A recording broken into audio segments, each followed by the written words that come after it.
Hello students, इस video में हम उर्दू ज़बान के आगाज़ व इर्तिका पर नोट पढ़ेंगे। ये सवाल स्पेशली जेके बोर्ड 11th और 12th क्लास के उर्दू पेपर के लिए बनाया गया है। ये सवाल एग्ज़ाम में 6 मार्क्स का पूछा जाता है। तो चलिए स्टार्ट करते हैं। देखिए, उर्दू ज़बान एक मखलूत या मिली जुली ज़बान है।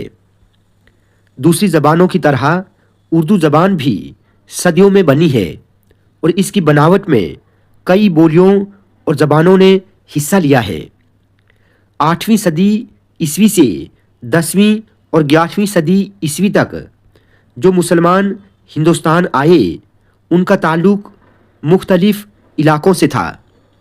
उनमें अरब, ईरानी, अफ़गानी और तुर्की थे, जिनकी ज़बानें अलग अलग थीं।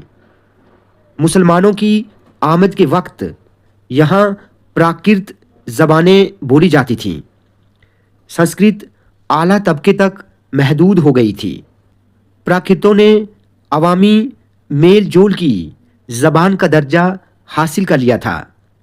इन्हीं प्राकृतों से शोरसीनी अपभ्रंश वजूद में आई और इससे मगरबी हिंदी निकली। इस मगरबी हिंदी से जो ज़बानें और बोलियां पैदा हुईं, उनमें एक खड़ी बोली भी है जो उर्दू और हिंदी दोनों का सरचश्मा है। यानी उर्दू और हिंदी दोनों ज़बानें खड़ी बोली से निकली हैं। बेशतर यानी अक्सर माहिरीन लिसानियात का, यानी जो लैंग्वेज के क्रिटिक्स हैं, उनका फ़ैसला, उनका मानना ये है कि उर्दू दहली और इसके गिरदो नवाह के इलाक़ों में बोली जाने वाली खड़ी बोली से निकली है। हर ज़बान का एक रस्मुल ख़त होता है। ये वो ज़बान थी जिसका रस्मुल ख़त अरबी और फ़ारसी था। यानी उर्दू ज़बान का जो रस्मुल ख़त है वो अरबी व फ़ारसी था, लेकिन वो खुद हिंदुस्तानी थी। इसलिए उर्दू ज़बान को कभी हिंदुस्तानी भी कहा गया है।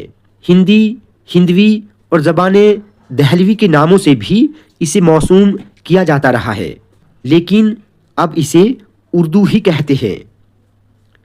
उर्दू ज़बान की तरवीज व इशाअत में, यानी उर्दू के फलने फूलने में, उर्दू के सकाफ़ती और समाजी इदारों ने अहम किरदार अदा किया है। सकाफ़ती मानी कल्चरल। इन इदारों में दास्तान गोई, मरसिया खानी, मुशायरा, कवाली, चाहरबैत, मुजरे और गज़ल गायकी अहम हैं।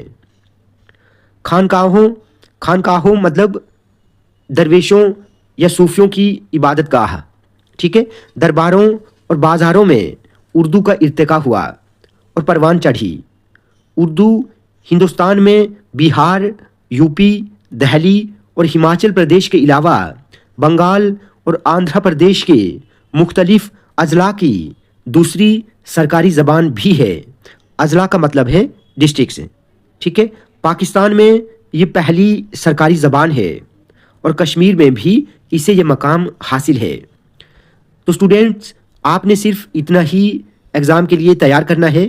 वैसे अगर हम इस टॉपिक पर बात करें, बहुत कुछ आप इसमें लिख सकते हैं, लेकिन ये मैंने बिल्कुल शॉर्ट करके इसको लिखा है क्योंकि आपने बाकी क्वेश्चंस को भी अटेम्प्ट करना होता है, ठीक है। स्टूडेंट्स, आज की वीडियो आपको अच्छी लगी हो तो आप प्लीज़ इस वीडियो को ज़्यादा से ज़्यादा लाइक और शेयर करें और चैनल को सब्सक्राइब करना ना भूलें।